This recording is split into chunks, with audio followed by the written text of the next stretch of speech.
82।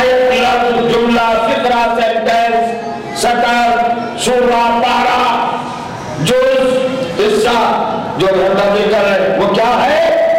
شفاء و رحمت للمؤمنین، صاحبان ایمان کے لیے شفا ہے۔ تو بڑا بڑا دعویٰ کرتے ایمان کا رویہ کھلتی ہے کون؟ کہو مسلمانوں، قرآن شفا ہے کہ نہیں؟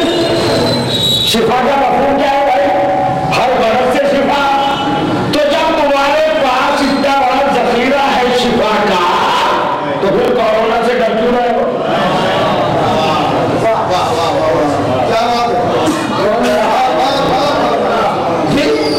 یہ بیماریوں سے ڈر کیوں رہے ہو؟ سب سے زیادہ صحت مند مسلمان کو ہونا چاہیے جو اپنے ایمان کا دعویٰ کرتے تھے ہم مومن ہیں، انہیں تو کوئی بیماری ہونا نہیں چاہیے۔ مگر ہم نے دیکھا کہ ڈسپینسری میں جتنی لمبی قطار مسلمان کی ہوتی ہے، بیماری ہم میں زیادہ۔ اچھا خالی جسمانی بیماری نہیں، روحانی بھی۔ جتنا نفاق، منافقت مسلمان میں ہے کسی اور قوم میں ہے ہی نہیں۔ جتنا حسد، جتنا عناد، جتنا خوف، جتنی جلسی، سوء ظن، سوء تفاہم، بدگمانی، اس نے یہ کہہ دیا ہوگا، انہیں یہ کہا ہوگا، ہر وقت بیماری میں مبتلا ہے۔ اور چیلنج کیا ہے قرآن کا؟ قرآن سے قرآن پڑھ بھی رہا ہے پھر بھی بیمار پوچھنا چاہ رہا ہوں، قرآن پڑھ کے تو سب کیا ہو جاؤ۔ مسلمان کو تو ہینڈسم ہونا چاہیے، سب سے زیادہ مضبوط ہونا چاہیے، سالڈ ہونا چاہیے۔ ساری بیماریاں مسلمانوں میں ٹھیک۔ قرآن نے کہا وَنُنَزِّلُ مِنَ الْقُرْآنِ مَا هُوَ شِفَاءٌ، ہم نے قرآن کو شفا بنا کے نازل کیا۔ ٹھیک، کیا بنا کے نازل کیا؟ شفا بنا کے اور رحمت بنا کے۔ کس کے لیے؟ مومنین کے لیے۔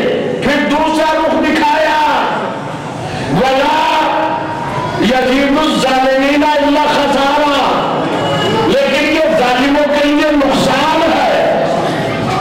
قرآن کیا ہے؟ ظالموں کے لیے نقصان، مومنوں کے لیے فائدہ۔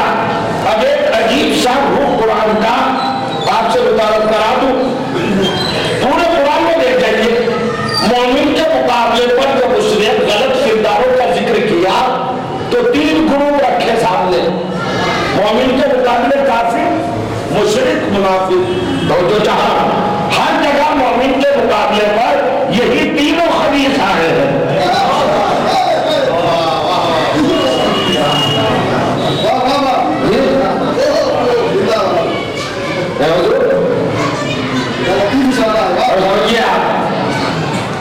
کمال کی بات ہے، پورا قرآن پڑھ جائیے۔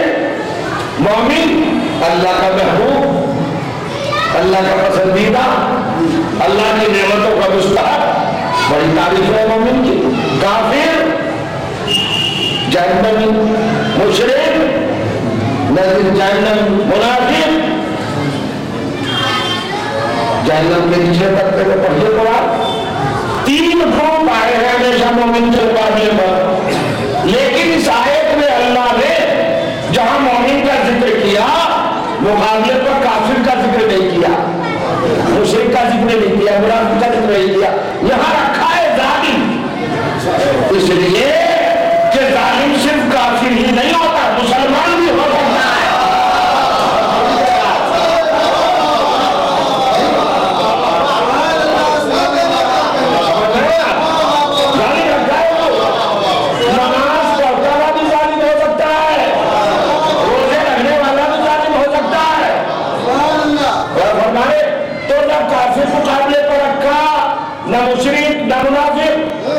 اگر کسی کو بھی لگتا ہے تو دو گروپ کہتے ہیں ہم بچ گئے، وہ پھنس گیا۔ اللہ نے رکھا ظالم، اب ظلم جہاں بھی توجہ چاہ رہا۔ تو اب قرآن کا معجزاتی پہلو کیا ہے؟ مومن کو فائدہ اور ظالم کو نقصان۔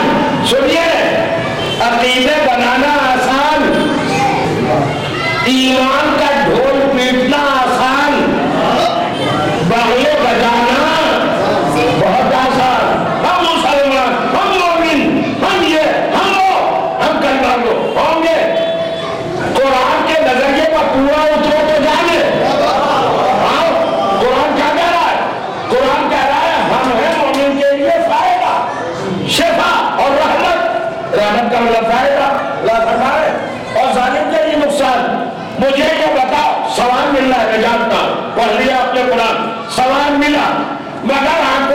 دکھائی دینے والا فائدہ مسلمانوں کو قرآن نے کیا دیا؟ اب میں پوچھنا چاہتا ہوں امریکہ کے بارے میں کیا خیال ہے؟ امریکہ کون سا ملک ہے؟ ہوگا صاحب وہ تو ظالم ملک ہے. جتنا قرآن سے فائدہ امریکہ نے اٹھایا کسی مسلم کنٹری نے اٹھایا؟ کس نے اٹھایا بھائی؟ ایروپلین امریکہ نے بنائے، وائرلیس، نیوکلیئر بم، ایٹم بم، یہ کیا چیز نہیں بنائے بھائی؟ ہر چیز بنا لی امریکہ نے، سب کچھ آگے بڑھ گیا. سپر پاور کہاں سے لائے یہ سب نظریات؟ ہوگا قرآن سے. تو قرآن تو کہہ رہا تھا ظالم کے لیے نقصان، کیونکہ ظالم کو فائدہ ہو رہا ہے. وہ کہتا تھا مومنوں کے لیے فائدہ. سعودی عرب سے بڑا تو کوئی بھی نہیں دعوے داری وہاں تو اترا ہے قرآن. کہاں اترا ہے قرآن؟ سعودی عرب میں. ایسی قوم آپ کو دنیا میں ملے گی نہیں. واحد قوم ہے جو اپنے کو باندھ کے رکھتی ہے. مضبوط طریقے سے سلمان پڑے گا.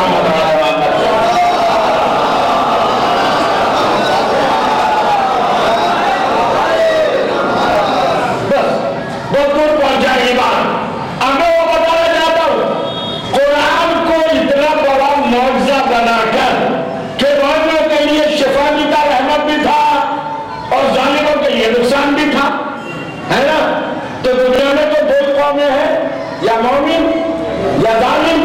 ظالم میں سب آ گئے، کافر بھی، مشرک بھی، منافق بھی. اپنے راستے سے ہٹے ہوئے. ہر ایک کوئی صراط مستقیم سے جو ہٹ گیا وہ ظلم کی فہرست میں آ گیا. تو ظالم کو سارے بلینک کیریکٹر، سارے ظالم سب ظالم ہو گئے. اب دو ہی حصوں میں بٹی ہے دنیا، یا مومن یا ظالم. قرآن کا اعلان ہے کہ ہم مومن کے لیے فائدہ، ظالم کے لیے نقصان ہے. نا یہی کہ ہاں یہی ہے، مگر نظارہ تو الٹا نظر آ رہا ہے.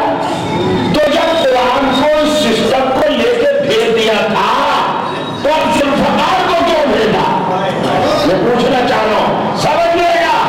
تو ذوالفقار کو ایسے ہی بھیجا کہ جیسے محمد کو بھیج دیا تھا تو علی کو کیوں بھیجا؟ اگر اکیلے محمد آ جاتے اور علی نہ آتے تو محمد کو مانا نہ جاتا.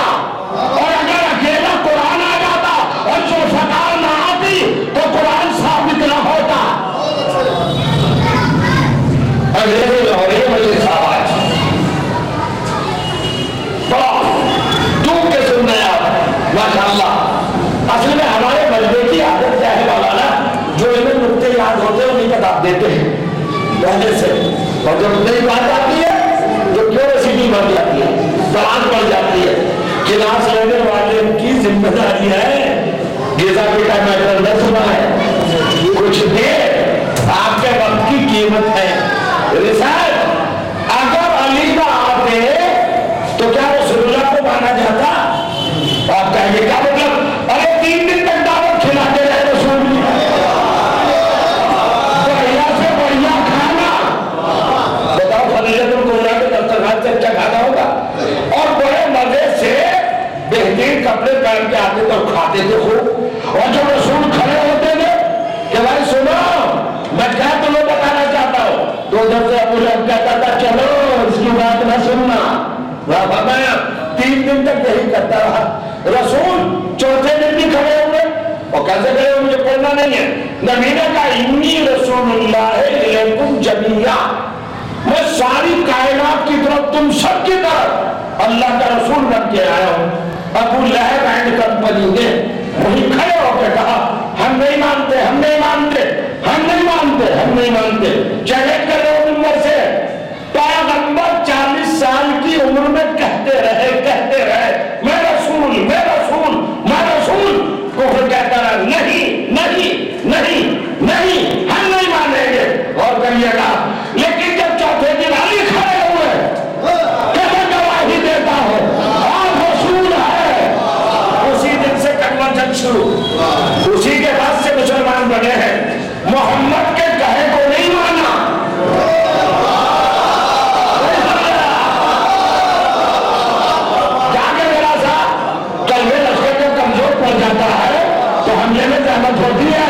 ذائق کی بڑھیا آگے بیٹھنے کی ذمہ داریاں ہیں. کمال کی بات ہے. رسول کہتے ہیں سرٹیفکیٹ لے چکے تھے کافروں سے ثابت و امین کا, انہیں سے کہہ رہے تھے مان لو میں رسول ہوں. نہیں نہیں نہیں نہیں, سچ بتاؤ جو بھی مسلمان ہوا رسول پر جس نے ایمان اپنا ظاہر کیا وہ کس کے کہنے کا کیا؟ عجیب بات بتا رہا ہوں, تاریخ کو پورا کھنگال کے کہہ رہا ہو, رسول اللہ کے کہنے پر کوئی کلمہ پڑھتا ہی نہیں. حضور پڑھا کسی نے نہیں پڑھا. جب علی نے 13 برس کے سن میں کہا اشہد انک رسول اللہ, میں گواہی دیتا آپ اللہ کے رسول ہیں, تو سب سے پہلے ابو لہب نے کہا اب مان لو. اب یہ کہہ رہا ہے مان لو. اب مجھے نہیں پتا کیوں کہا, بھتیجے تو دونوں ہیں ابو لہب کے, محمد بھی بھتیجے ہیں علی بھی بھتیجے ہیں, مگر محمد کی بات نہیں مانی علی کی بات مانی. تو وہاں کوئی مومن تو تھے نہیں, سارے کافر تھے. کافروں کے مجمع میں علی نے محمد کو منوایا. شاید یہ اللہ کی مصلحت تھی کہ وہ ایک پروگرام بنانا چاہتا تھا, ایویڈنس قائم کرنا چاہتا تھا تاکہ مسلمانوں کو بعد میں قائل کرے کہ دیکھو پہلے دن جب سارے کافر تھے میرے علی نے میرے محمد کو رسول کہا تو سارے کافروں نے مانا, اور تم غدیر میں سارے مسلمان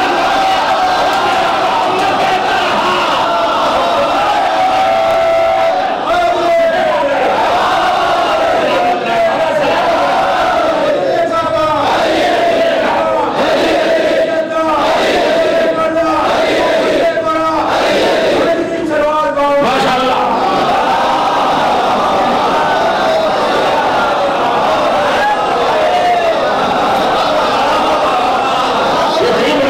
سلوات پڑھیے محمد علی محمد پر.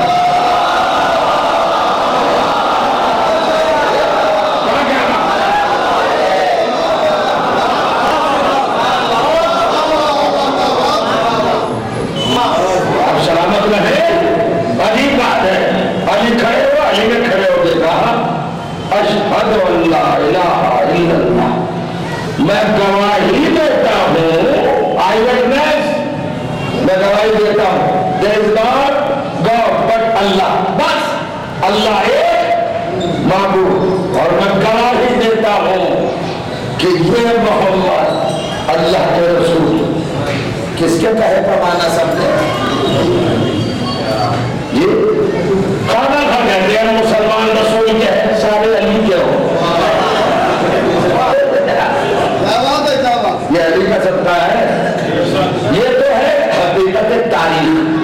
سنیے, علی نے دی ہے شہادت, گواہی, لیکن کسی ذات کو, کسی منصب کو, کسی عہدے کو منوانے کے لیے دو محاذ ضروری ہیں, دو چیزیں, ایک گواہی, ایک تصدیق.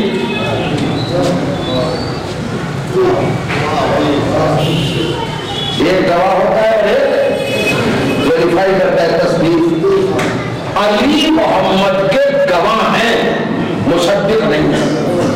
اب ایک آیت پڑھتا ہوں قرآن کی, تحفہ دے رہا ہوں آپ کو, جا کے دیکھیے گا قرآن میں سورہ زمر, قرآن مجید کا 49واں سورہ 39, اس کی آیت نمبر 33 ارشاد ہوتا ہے بسم اللہ الرحمن الرحیم, من جاء بالصدق وصدق به اولئک هم المتقون. وہ جو سچائی لے کے آیا, صدق لے کے آیا, کون ہے وہ؟ رسول ہے. سچائی لے کے آیا, سچائی کے علاوہ کچھ اور لیکن یہ ہے میرے پیغمبر آپ کے سرکار سچائی لے کے آیا. من جاء بالصدق, جو سچائی لے کے آیا, وہ صدق نہیں, اور جس نے اس کی تصدیق کی, اولئک هم المتقون, یہ سب کے سب متقی ہے. محمد کی جو تصدیق کرے اسے کیا سرٹیفکیٹ دے رہا ہے قرآن؟ تو زمانوں ابھی تک تو میں نے بزرگوں سے کہا تھا, اب آپ کی بندی ہے, کیا سنا آپ نے؟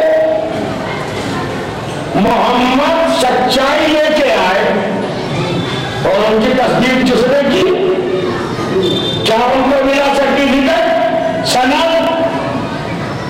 اولئک هم المتقون، متقی کب بنتا ہے؟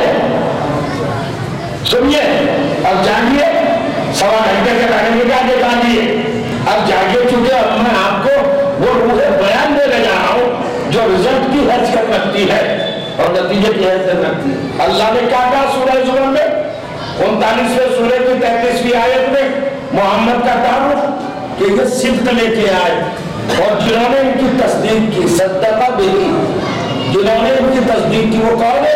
اولئک المتقون، متقی ہو گئے نا۔ اللہ نے کہا نا متقی، اور متقی کا بنتا ہے، یہ پوسٹ ہے بھائی، یہ درجہ ہے عمل کا، کردار کا۔ پوری دنیا انسانوں کی، انسانوں میں مسلم بہتر، مسلمانوں میں مومن بہتر، مومنوں میں متقی بہتر۔ جو متقی ہوگا وہ مومن ضرور ہوگا، جو مومن ہوگا وہ مسلمان ضرور ہوگا، جو مسلمان ہوگا وہ انسان ضرور ہوگا۔ اللہ فرمایا اگر ایک کوئی آتی کہے بھائی میں مومن ہوں تو اس سے آپ پوچھیں گے مسلمان ہو گئے؟ کوئی اگر یہ کہے میں مسلمان ہوں اس سے پوچھو گے تم کے انسان ہو یا نہیں بھائی؟ آخری ڈگری بتا دی متقی، تو متقی تو وہ ہے جو نماز پڑھ چکا، روزے رکھ چکا، اسلام لا چکا، ساری چیزوں کو کوالیفائی کر چکا نا، کبھی تو متقی بنا۔ لاسٹ ڈگری ہے متقی۔ توجہ چاہ رہا ہوں، اب جسے اللہ متقی کہہ دے اس سے یہ مطالبہ کرنا کہ کلمہ پڑھا ہے یا نہیں پڑھا۔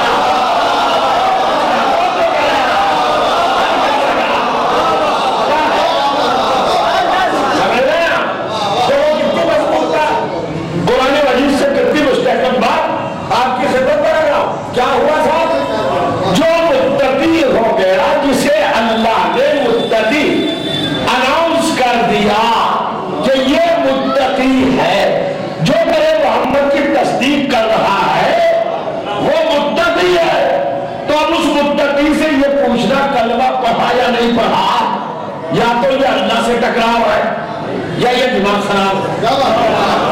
یہ پاگل پن کی بات ہے بھائی، یعنی قرآن اور اللہ نے کہا ہے یہ متقی، اور متقی بنتا ہی نہیں جب تک ان سب منزلوں سے نہ گزر رہے۔ اب اس سے پوچھا تھوڑا ہی جائے گا، میں مجلس پڑھ رہا ہوں، مجھ سے پوچھے کہ تھوڑے یا کسی مدرسے میں پڑھے نہیں پڑھے، اگر پڑھانا ہوتا تو یہاں تک ایسی اس منزل سے تو گزر چکا نا، تو یہ تو کچے دماغ کی بات ہوگی، بیکار کی بات ہوگی۔ سنیے تو اب یہ دیکھ رہا ہے کہ محمد کی تصدیق کس نے کی، دعوت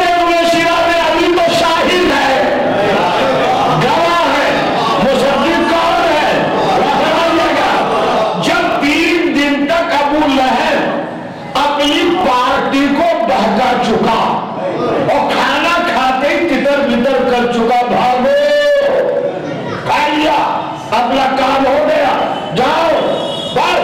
محمد نے پھر بلایا، چوتھے دن جب پیغمبر کھڑے ہوئے، ابو لہب نے اپنے آپ کو تیار کیا اپنی پارٹی کو ورگلانے کے لیے، ادھر سے شیر خدا کا منہ ہے، شیر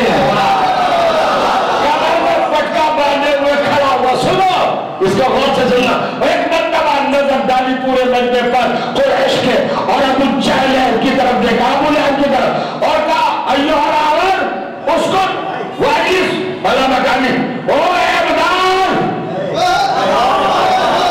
نہیں سمجھے آپ، او عبدال بیٹھ اپنی جگہ، خاموش ہو جا۔ یہ کس نے ڈانٹا؟ ابو طالب نے ڈانٹا۔ کس کو ڈانٹا؟ ابو لہب کو ڈانٹا۔ ابو لہب رشتے میں کون ہے؟ حضرت ابو طالب کا بڑا بھائی ہے، رشتے ختم ہو گئے۔ محمد کی عظمت کے مقابلے پر رشتے ختم ہو گئے۔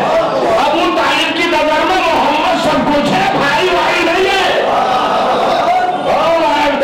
بیٹھ اپنی جگہ، اور بیٹھ گیا، اور پھر کہا لا یقومن احد منکم علی مکانہ حتی یتکلم ابن محمد۔ دیکھو تم میں سے ایک بھی اپنی جگہ سے نہ اٹھے جب تک میرا بیٹا محمد کھڑا ہو کر پوری باتیں نہ کہہ دے۔ مجھے سب نہیں بولنا، ڈاکٹر کو تمام ہو رہی ہے۔ جب سب کو بٹھایا، ڈانٹا اور سب بیٹھ گئے تو کہتی ہے تاریخ نظر آ رہا ہے محمد مڑے اگلے بیٹے محمد کے کالا یا سیدی و مولایا، میرے سید میرے مولا، بلغ رسالت ربی، اور اپنے رب کی رسالت پہنچاؤ. اور جو بھی اس کے بعد کہ انک الصادق المصدق، میں تصدیق کرتا ہوں کہ تم سچے ہو.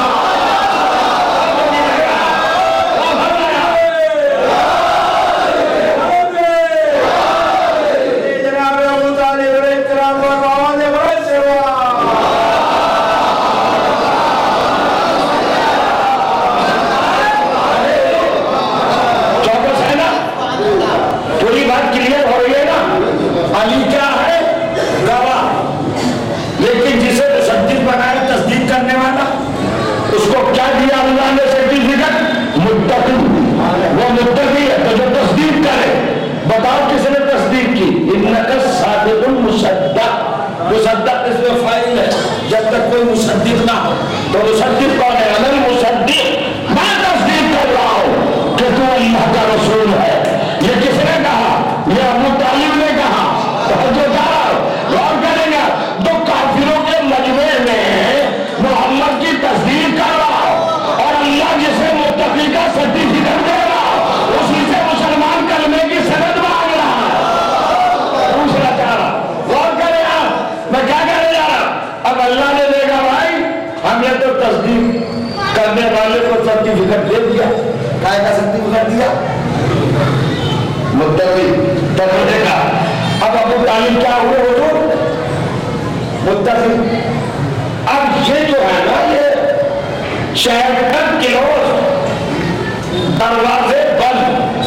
ابو طالب متقی. متقی مینس نمازی. متقی مینس روزے دار. متقی مطلب حاجی. متقی مطلب زکات دے چکا. متقی مطلب ایمان مضبوط، کلمہ پڑھ چکا، سارے عمل کر چکا. ورنہ متقی کیسے بنتا؟ اور یہ میں نے اور آپ نے لقب نہیں دیا، ہم تو جھوٹے کو بھی صدیق کہہ دیتے ہیں. یہ اللہ نے لقب دیا ہے. جو دلوں کی گہرائیوں کو جانتا ہے اس نے لقب دیا ہے ابو طالب کو متقی کا. اب اور مسلمان تجھے کون سا ایویڈنس چاہیے؟ حضرت ابو طالب کی عظمت کے لیے میں ایمان کی بات نہیں کرتا ہوں. ایمان ہے کہ نہیں، مومن ہے کہ نہیں، تھوڑی بات نہیں کرتا ہوں. مسلمان تجھے حضرت ابو طالب کی عظمت کے لیے کون سی سند چاہیے بھائی؟ اس سے بڑا سرٹیفکیٹ کچھ؟ اللہ نے کہا متقی. اور سنیے بس آخری لفظ، اگر یہ تیر بھی کامیاب نہ ہوا تو پھر بات کیا ہے؟ اللہ نے کہا ٹھیک ہے، میں نے تو ابو طالب کو متقی کہہ دیا، مگر مسلمان ابھی تک ڈٹا ہوا ہے. کلمہ نہیں پڑھا، کلمہ نہیں پڑھا، کلمہ نہیں پڑھا، نماز نہیں پڑھی، یہ نہیں کیا، وہ نہیں کیا.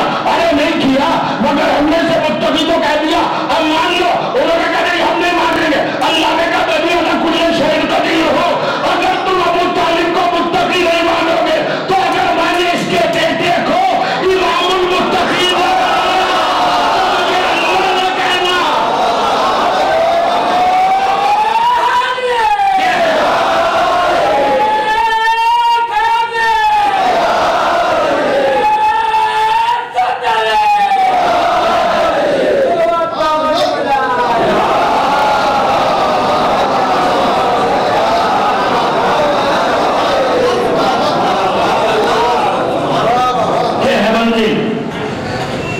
بیٹا کام امام المتقین، باپ کون؟ اولئک هم المتقین. خالی متقی نہیں. وقت ہوتا تو گزارش کرتا. بہت بہت شکریہ عزیزوں آپ کا. احسان ہے آپ سن لیتے ہیں. اس سے خوبصورت اور کیا سماعت ہوگی. ایک ایک لفظ کو، ایک ایک فکرے کو آپ حقیقتوں کے ساتھ دل سے لگاتے ہیں. تو یہ ہماری زندگی کا مقصد ہے، یہ تقاضا ہے. فرش ازاں سے ہمیں بہت کچھ ملتا ہے. معرفت، عرفان، سلیقے، آداب، تہذیبیں. اور پھر وہ کون جس کے پاس اہل بیت جیسے کردار ہو. اس قوم کا دنیا میں کوئی ثانی ہو سکتا ہے جس کے پاس کربلا جیسی دولت ہو. وہ قوم کسی سے پیچھے رہ سکتی ہے. سب سے زیادہ مالدار قوم ہے یہ، اس لیے کہ اس کے پاس دولت کربلا، اس کے پاس نعمت کربلا ہے، اس کے پاس طاقت کربلا ہے. کون سی کربلا؟ جس کو حسین نے جذبہ ابو طالب، حوصلہ علی، سلیمہ فاطمی، نظر ابو طالب، اپنے آپ و اجداد اسلاف سب کے ان مسلسل نظام زندگی کو مرتب کر کے جہاں ظاہر فرمایا ہے معجزہ، وہ ہے کربلا. کیسی کربلا؟ کربلا کوئی بنا نہیں سکتا تھا. یہ حسین کا حوصلہ ہے، یہ حسین کا جگر ہے، یہ ابو طالب کی اولاد کا کلیجہ ہے کہ جس نے کربلا بنائی. ورنہ یہ حوصلہ انبیاء میں بھی نہیں تھا، مرسلین میں بھی نہیں تھا. عالم زر میں جب اللہ نے وعدہ لینا چاہتا کربلا سازی کا اور تعمیر کربلا کا، تو ہر نبی نے ہاتھ اٹھا دیا کہ معبود کربلا بنانا ہمارے بس کی بات نہیں. یہ شیر فاطمہ کا اثر تھا، یہ بیوی کے دودھ کا اثر تھا، یہ حسین کا اپنا سلیقہ تھا. اور کیا 6 مہینے کا جوہر، 18 برس کا گوہر، 32 برس کا جوان بھائی، بھانجے، بھتیجا، انصار، احباب، کیا کیا پڑھے آپ کے سامنے. خالی اگر ایک شہید بھی ہو جاتا تو اس کے مسائل بھی اتنے تھے کہ ہم ان کو برداشت نہیں کر سکتے تھے. میں بہت چھوٹی سی روایت پڑھنے جا رہا ہوں. آپ کربلا سنتے ہیں، قبلہ کعبہ پڑھتے ہوں گے، مجھ سے مولانا پڑھتے ہوں گے اور مولانا پڑھتے ہوں گے. خطیب آتے ہیں آپ کے یہاں، امام جمعہ ہر موقع پر مجلس سے خطاب کرتے ہیں، تقریر فرماتے ہیں، آپ کو بتاتے ہیں سب کچھ مسائل ہم بچپن سے سنتے آ رہے ہیں. کربلا 1400 سال سے پڑھی جا رہی ہے، مگر کیا کربلا کے پورے مسائل بیان ہو سکے؟ ہو گئے بیان. اصل میں کربلا کی رپورٹنگ جو کی ہے، کربلا جو روایت کے سانچے میں ڈھالی ہے جنہوں نے، وہ 2 رپورٹر ہیں. ایک کا نام ہے حمید ابن مسلم جو کرسچن ہے، عیسائی ہے. ایک کا نام ہے ابی مخنف جو مسلمان ہے. اور یہ دونوں حکومت یزید کے پیڈ ہیں، تنخواہ ملتی ہے. یعنی یہ حکومت کے رپورٹر ہے، یہ اس وقت کی گودی میڈیا ہے. یہ سمجھ گیا، ہمیشہ حکومت کے پیڈ رپورٹر حکومت کے پورے مضامین نہیں لکھتے. اگر 5000 بنتے ہیں تو 2 0 3 0 ہٹا دیتے ہیں، کہیں 50 ہی رکھ دیتے ہیں 5000 کو. یہ ہمیشہ دنیا میں ظالم حکومت ہے، شرمدل حکومت ہے، مجرم حکومت ہے. اپنے یہاں ایسے راویوں کو، ایسے واقعہ نگاروں کو، ایسے رپورٹروں کو رکھتی ہے کہ جو ظلم کو گھٹائے. جیسے آج بھی ہو رہا ہے، آپ دیکھتے ہیں ہندوستان میں مسلمانوں پر کتنا ظلم کیا ہے ظالم حکومتوں نے. رپورٹنگ ہوئی صحیح، پتا چلا گودرے میں کتنے مرے، فلاں جگہ کتنے مرے، دلی میں کتنے مرے، وہاں کتنے مرے، ممبئی میں کتنے مرے. کوئی بتاتا ہے رپورٹر؟ نہیں بتاتا. ہزاروں بنتے ہیں تو خالی 2 عدد میں لا کے سمیٹ دیتے ہیں. اسی طرح کربلا، تو کیا کربلا کے پورے مسائل ہمارے سامنے آ گئے؟ نہیں آئے. اس لیے کہ پورے بیان ہی نہیں کیے گئے. جتنے آئے جو گھٹا کے رپورٹنگ کی گئی ہے، اگر وہ سارے بھی پڑھ دیے جائے تو دماغ پھٹ جائے، دل ٹکڑے ٹکڑے ہو جائے. یہ تو صرف اہل بیت اور اہل حرم کا کلیجہ تھا جنہوں نے ان مسائل کو جھیلا. ہم تو سن بھی نہیں سکتے. 1400 برس کے بعد سننا ہے. مجھ جیسے گناہگار سے آپ کی آنکھوں میں آنسو آ گئے، جیسے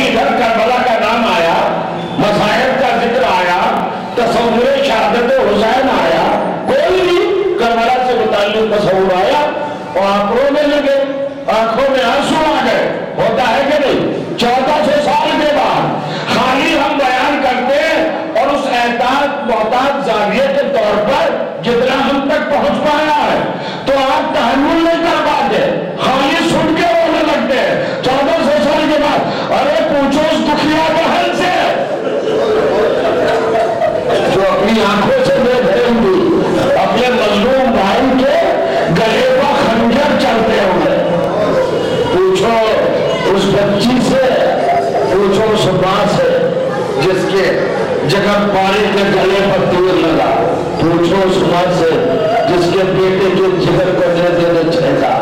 یہ معمولی چیز ہے کربلا۔ بس آپ سے گزارش ہے کہ آپ 1 منٹ سن لیں، میں نے توحید تو بتا دی۔ تو جتنے مسائل ہیں جو پڑھے جاتے ہیں، بیان کیے جاتے ہیں، آپ گریہ فرماتے ہیں، روتے ہیں، آپ کے آنسو رومال سیدہ طاہرہ صلوات اللہ علیہا میں جاتے ہیں، آپ بڑے باسعادت ہیں، آپ بڑے باشرف ہیں، اللہ کی نظر میں، اس کے اہل بیت کی نظر میں بڑے محبوب ہیں۔ اس مجلس کے حوالے سے اور اس گریہ وزاریہ حقوقہ کے حوالے سے اس شدت کیا ہے، مگر کربلا پوری نہیں سنی۔ ہمیں یہ پتا ہے علی اکبر کے سینے پر بچے لگی، ہمیں یہ پتا ہے علی اصغر کے گلے پر تیر لگا، ہم کو یہ پتا ہے حسین کی گردن کو 13، 14 یا 17 ضربوں سے جدا کیا گیا، ہمیں پتا ہے قاسم کا لاشا پامال کیا گیا، حضرت عباس کے شانے قطع کیے گئے۔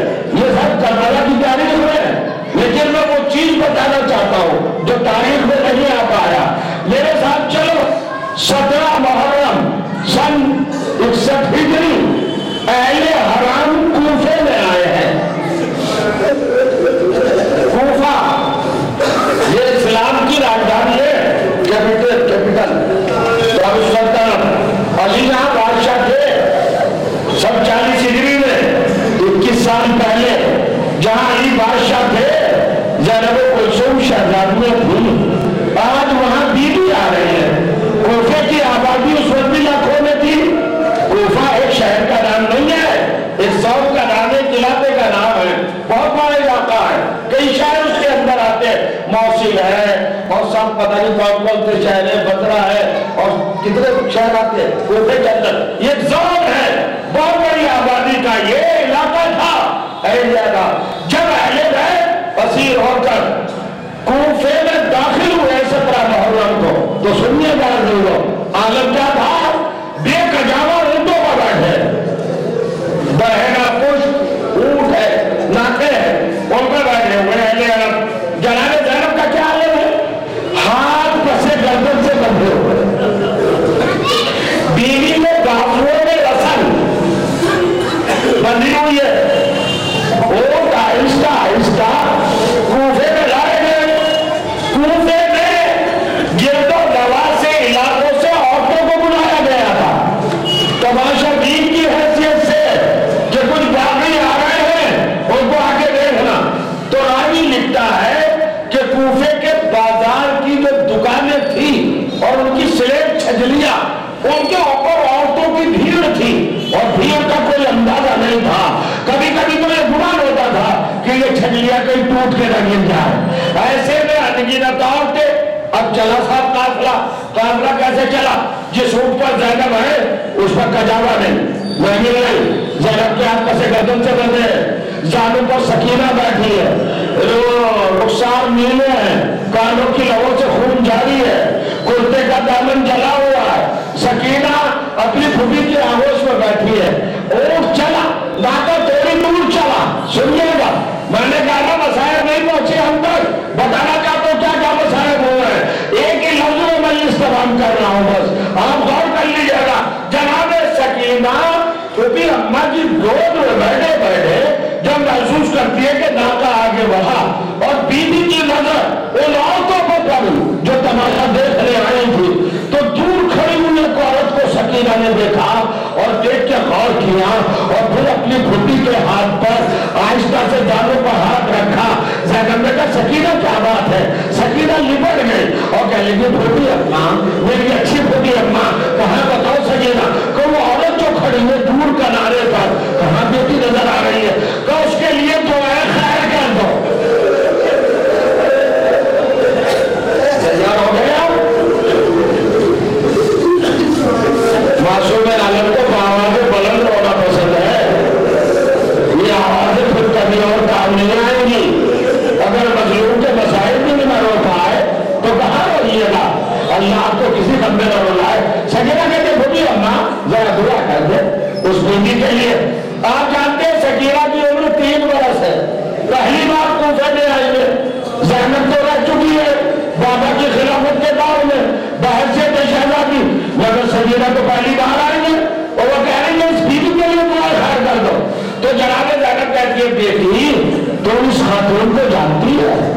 بالش کا ہے تیرا میری لگتے جگر جو دعائے خیر کے لیے کرے.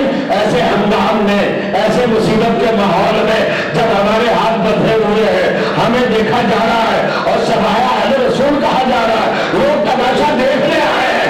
آج ہم غربت کے عالم میں ہے, آج ہمارا عباس نہیں ہے, آج ہمارے سر پہ حسین کا سایہ نہیں ہے. علی کی بیٹی آئی ہے. بیٹی ایسے ہنگام میں تمہیں یہ نسبت کیسے محسوس ہوئی کہ تم کہہ رہے ہو کہ اس کے لیے دعا خیر کر دو؟ تو سنیں جناب سیدہ نے جملہ کہا ہے, اماں وہ مجھے شریف زادی نظر آ رہی ہے, وہ مجھے شریف نظر آ رہی ہے. ختم ہو گئے مطلب جناب زینب کے آنسو چھلا گئے. بیٹی یہ بھولی بھولی باتیں کر رہی ہو, تم اسے شریف کہہ رہی ہو, وہ ہمارا تماشا دیکھنے آئی ہے. شریف کہتے تو بھی اللہ میں ایک بات دلیل ہے کہ وہ شریف ہے کہ سکینہ دلیل لو تو دلیل سن لو سر دیکھ لو. جناب سکینہ کہتی ہے تو بھی اماں اس کے ہاتھ میں پتھر نہیں ہے. مطلب کیا تھا؟ شیطانیہ ملہ جو جس کے ہاتھ میں آ رہا تھا لوہے کے ٹکڑے جلتے ہوئے انگارے بھڑکتے ہوئے شعلے دیکھتی ہوئی لکڑیاں پتھروں کے ٹکڑے. ارے یار باغی ہے ان کو مارو. زینب تھی سید سجاد اجرکم اللہ. واہ مصیبت وسلام الذین ظلموا یا منقلب ينقلبون على لعنة الله وعلى القوم الظالمين. ربنا تقبل منا انك انت السميع العليم. رب کریم مجھے ذکر حبیب کا واسطہ ہمارے اعمال کو ہماری عبادتوں کو شرف قبولیت عطا فرما. ہم کو نیک عبادات کرنے کی توفیق و تسلسل عطا فرما. پروردگار ہماری قوم میں اہل بیت کے چاہنے والی حضرات دنیا میں جہاں کہیں بھی ان کی حفاظت فرما. پروردگار جو مرحوم ہو چکے ہیں ان کو جواب اہل بیت میں مقام کرامت فرما, مغفرت فرما. جو مریض اور مشفا ہے عزیز عطا فرما. پروردگار جو زندہ ہے ان کو اپنی رحمت کے ساتھ زندہ و سلام. حضرت حجت اجل اللہ تعالیٰ فرض الشریف علیہ السلام کے زور میں تعلیم فرما. عباد عالیات و وزارت مقدسہ اور اہل بیت کے ممالک دشیوں سے ممنوع ہے ان کی حفاظت فرما. ہمارے ملک میں امن و امان اور صلح و آشتی کو قائم رکھا ہے, سب کی حفاظت فرما.